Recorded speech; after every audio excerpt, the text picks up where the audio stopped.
Welcome to Life Stories, where real-life experiences and lessons come to life. In today's story, we delve into the emotional journey of standing firm in your beliefs, even when it means saying no to family. Join me as I share a personal experience about being offered a business opportunity that seemed too risky and how dinner with family turned into a lesson in responsibility and financial wisdom. It's a tale about the importance of making thoughtful decisions and the courage to protect what truly matters. Don't forget to subscribe to the channel to begin today's story. I grew up in the heart of New York City, a place where the streets buzzed with ambition, dreams, and the constant hum of life. From an early age, I understood something that would stay with me throughout my life. Money was a tool. It wasn't the end goal, but it was essential for creating the stability that we all sought, whether we realized it or not. My parents weren't rich, far from it, in fact, but they instilled in me a very important lesson. Financial security wasn't about how much you earned. It was about how you managed what you had. My father worked long hours in a small business, and my mother took care of our home. They lived modestly, never flashy, but there was always food on the table, and we never had to worry about being without the things we truly needed. Living in a city where extravagance was everywhere, it was easy to see the divide between those who had wealth and those who didn't. My friends would come to school in brand new clothes, driving luxury cars, things I could only dream of. Yet, even then, I noticed that many of these families were constantly stressed, living paycheck to paycheck, always worried about the next bill or whether they'd be able to maintain their lifestyle. I saw how financial struggle wore people down, how it impacted their emotions, relationships, and overall peace of mind. It was a harsh reality, one I didn't want to be a part of. So, I made a conscious decision. I was going to be careful with my money, plan for the future, and avoid falling into that cycle of living for today without a thought for tomorrow. I worked hard in school, took on part-time jobs to build up some savings, and by the time I was in my late 20s, I had a solid emergency fund in place.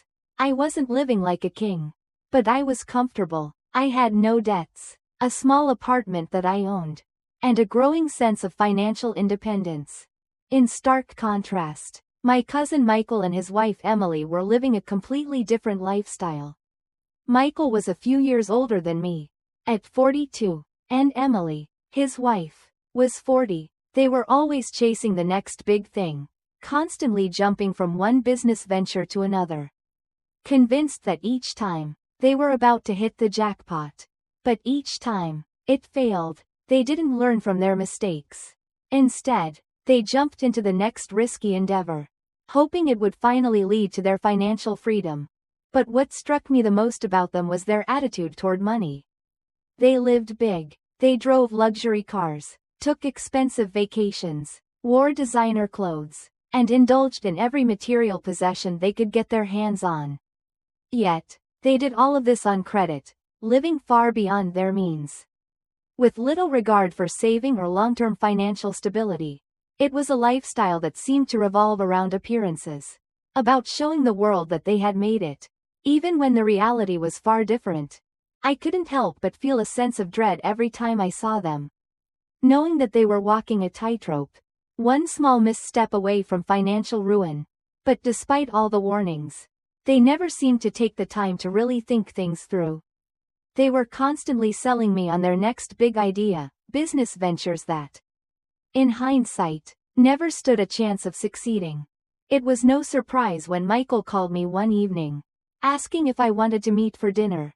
He and Emily had something important they wanted to discuss. I had a feeling it wasn't going to be just a friendly catch-up. Michael had a way of speaking that always hinted at something bigger, something that was just on the horizon, something that he believed would change everything. We met at a high-end restaurant in Manhattan, a place I could never afford to frequent but felt out of place in nonetheless. Michael and Emily arrived dressed to the nines, luxury suits, immaculate hair, and smiles that gleamed with ambition. Meanwhile, I showed up in my usual jeans and a button-down shirt, feeling somewhat self-conscious but also comfortable in my own skin. The contrast between us was stark. and it only added to the unease I felt creeping up my spine. This was not going to be a simple dinner. As soon as we sat down, Michael leaned in, grinning as if he had just discovered the secret to life. "We've got a business opportunity for you," he said, his voice low, drawing me in. "This is going to be huge." He paused for a moment, his eyes gleaming with excitement. "We're opening a luxury pet spa in Manhattan." I couldn't help but blink, unsure whether I had heard him correctly. "A pet spa?" I repeated, my eyebrows furrowing. "Yeah," Emily chimed in eagerly. "It's going to be one of a kind. Super upscale. The kind of place that only the wealthiest pet owners will be able to afford." She leaned forward, her eyes sparkling. "We just need a little bit of financial support to get things off the ground." "Think of it as an investment." Michael nodded. "We need around $150 to make it happen." I nearly choked on my drink, trying to process the figure he had just thrown out. $150. It felt like a joke. Like they were testing me to see how much I could tolerate before I walked away. But there was no turning back now. The words had been said, and they were waiting for me to respond. One evening, I received a call from Michael. His voice was familiar, but there was something different in his tone. It wasn't just a casual check-in. This call felt more deliberate, as though he had something important to discuss. "Hey," I was thinking, "why don't we all go out for dinner tonight? Just you, me, and Emily. There's something I want to talk to you about," he said, his voice a little too eager. I had an inkling that something was up. Michael wasn't the type to invite me out for dinner without a reason. Especially not in the middle of the week. I had already lived long enough to know that when he called for a meal, it usually meant he had a business venture he wanted me to get involved in. I had politely declined in the past, knowing that his ideas, while enthusiastic, were never built on solid ground. But I agreed. I hadn't seen them in a while, and I suppose I was curious about what they had up their sleeve this time. We met at an upscale restaurant in Manhattan, the kind of place where the chandeliers seemed to sparkle a little too brightly, and the waiters were impeccably dressed. As I walked in, I couldn't help but notice the contrast between Michael and Emily's attire and mine. They were dressed to the nines, like they were preparing for a red carpet event. Michael had on a tailored suit, and Emily wore a dress that could only have come from an expensive boutique. I, on the other hand, was in my usual jeans and button-down shirt. It wasn't that I didn't enjoy looking good, I simply preferred practicality over appearance. As we sat down, I could tell that the air around the table was charged. Michael was practically glowing, and Emily had a smile plastered on her face, though it didn't quite reach her eyes. They were both too eager to just dive into the conversation, and I braced myself for the inevitable pitch. Michael leaned in, his grin widening as he began. "We've got a business opportunity, and we'd love for you to be a part of it," he said, lowering his voice as though sharing a secret. I sat back slightly, the hairs on the back of my neck standing up. I could already tell where this was going. This wasn't just dinner, it was a negotiation. A business deal, wrapped in the guise of a casual night out. Emily chimed in, her voice sweet and persuasive. "It's going to be huge. We're opening a luxury pet spa in Manhattan. We've got everything lined up, and we just need a little bit of financial support. Nothing too crazy. Around $150, she said, almost casually, as though it was the most natural thing in the world to ask for such a sum. I nearly choked on my drink. $150? Was this a joke? My mind raced as I processed what she had just said. The idea of me handing over that kind of money, especially without a solid plan, was absurd. I looked at Michael, who was waiting for my reaction, and then at Emily, who seemed so sure of herself. $150? I repeated, just to make sure I had heard correctly. Are you serious? Michael nodded enthusiastically. Absolutely. Think of it as an investment. You'll get your money back in no time. And then some. We're putting in our time and some of our own money too. I didn't know what to say. My mind was swirling with questions. But one thing was clear. I was being asked to fund their dreams. dreams that had failed before and would likely fail again.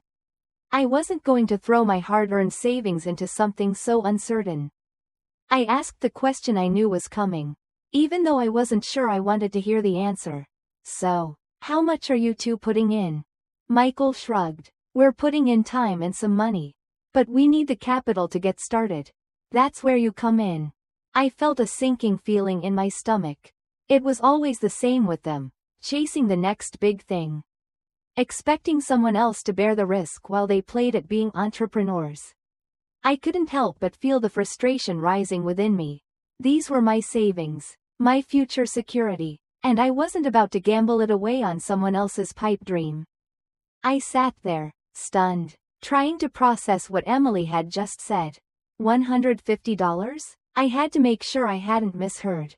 Did you just say $150? I asked, my voice almost a whisper. I took a deep breath, feeling the weight of the number in my chest. To most people, that amount of money might seem like a loan from a bank or a small business investment. But for me, it wasn't a small amount. It was my savings, the result of years of hard work and careful planning. Michael smiled at me, not realizing the turmoil that was brewing inside me. Yeah, that's right, he said, his tone nonchalant. I know it sounds like a lot, but think of it as an investment. You'll get your money back in no time. And then some. We've got a solid plan. This pet spa is going to be huge. The market for luxury services for pets is growing, and Manhattan's the perfect place to launch it. I couldn't help but stare at them both, trying to process the absurdity of the situation. The more they spoke, the more my stomach twisted. The idea of investing in a luxury pet spa seemed like a pipe dream. A venture built on wishful thinking rather than solid business sense. Sure, it might sound appealing in a city like Manhattan, where people could easily spend extravagant amounts on their pets. But where was the business plan? What were the figures, the research, the projections? They hadn't even mentioned any of that, just vague promises and big smiles. I placed my fork down gently and looked at both of them. I'm sorry, but no, I can't give you that money, I said, my voice firm but calm. Their smiles faltered immediately, Michael's expression darkened, and Emily's gaze shifted uncomfortably. They had clearly expected a different reaction. Maybe they thought I'd be excited to join them in this new venture. Maybe they thought that because I had been careful with my money, I'd be itching to invest it in their big idea. But I wasn't. Michael leaned forward, his tone suddenly sharp. What do you mean? No? You have the money. You own your apartment. You've got no debt, no kids, no responsibilities. What are you even saving for? Life?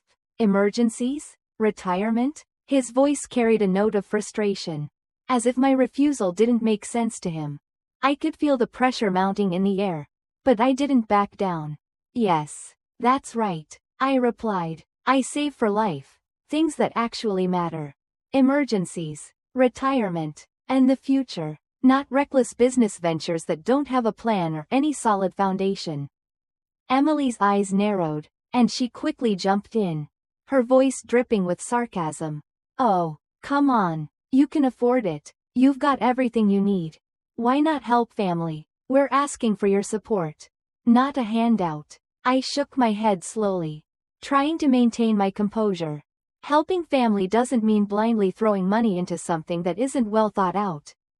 That's not how I operate. And it's not how I'll ever operate. Michael slammed his hand on the table, causing the silverware to rattle. His face was turning red with anger, and I could feel the tension building. You're being selfish. Family is supposed to help each other out. You're the only one who can make this happen. And you're refusing to help your own flesh and blood. I leaned back in my chair, not backing down. I'm not being selfish, I said quietly. I'm being responsible. You've made choices that put you in debt. And now you want me to clean up the mess. That's not what family is about. Family should support each other. Yes. But that support shouldn't come at the expense of someone else's security. For a moment, there was silence. Emily looked away, unable to meet my gaze. Michael was fuming, his anger palpable. He didn't understand, and I wasn't sure he ever would. Finally, Michael spoke, his voice cold and laced with frustration. I can't believe this. You're turning your back on us. You have the means to help. And you're just going to walk away. I felt a pang of guilt deep in my chest. But I knew I had made the right choice. The pressure they were putting on me, this unspoken expectation that because I was financially stable, I should be the one to bail them out, was unfair. I wasn't responsible for their failures. And I wasn't going to risk my own financial security just to help them chase another empty dream. I'm not turning my back on you, I said quietly, my voice firm. I'm just not going to enable a pattern of reckless decision-making. You need to rethink how you approach your financial future. You've got to stop living for the moment and start planning for the long term. That's the only way to avoid the kind of stress and hardship that comes from living beyond your means. Michael didn't respond. He just glared at me. The tension in the air thick and suffocating. Emily, too, said nothing, but I could see the disappointment in their eyes. And I could feel the weight of their judgment. I didn't know if they would ever understand why I couldn't help them. But at that moment, I knew I had to walk away. For my own peace of mind. For my own financial security. And for the lesson I hoped they would eventually learn, the value of responsible financial decisions. As I sat there, feeling the tension between us grow thicker, I realized something profound. This wasn't just about money or business, it was about values. About how we each approached life. Michael and Emily were living in a world of wishful thinking. Relying on dreams rather than solid plans. Constantly chasing after quick fixes and easy solutions. But for me, security meant preparation, patience, and the understanding that wealth wasn't a shortcut to happiness. It was a tool to help build a future, one based on real, meaningful progress, not fleeting desires. I stood firm in my decision. I'm not handing over my savings for something that doesn't have a clear path to success. I told them one last time. Their faces fell, disappointment washing over them. They were angry, but I could tell it was more than just frustration. It was the sting of being held accountable for their own decisions. The realization that not everyone would blindly follow their reckless path. Michael let out a sigh and leaned back in his chair. His voice quieter now. You're being selfish. You know that, he muttered. His words laced with bitterness. Family is supposed to help each other. I looked at him, and for the first time that night, I saw a hint of vulnerability in his eyes. Helping doesn't mean enabling, I replied. Sometimes, the best way to help is by saying no. It's about teaching the value of responsibility. Not just handing over money because it's convenient. We sat in silence for a few moments. The tension lingering in the air. Eventually, they finished their meal and left. Still angry, but I could tell that something had shifted. I wasn't sure if they would ever understand. But I hoped that, in time, they would realize the importance of planning and patience over shortcuts and risk. As for me, I learned that sometimes the hardest thing to do is to stand your ground. Even with family. But I'd rather be lonely in my convictions than live in the chaos of someone else's dreams. If you enjoyed this story, don't forget to subscribe to our channel to follow more life stories like this one.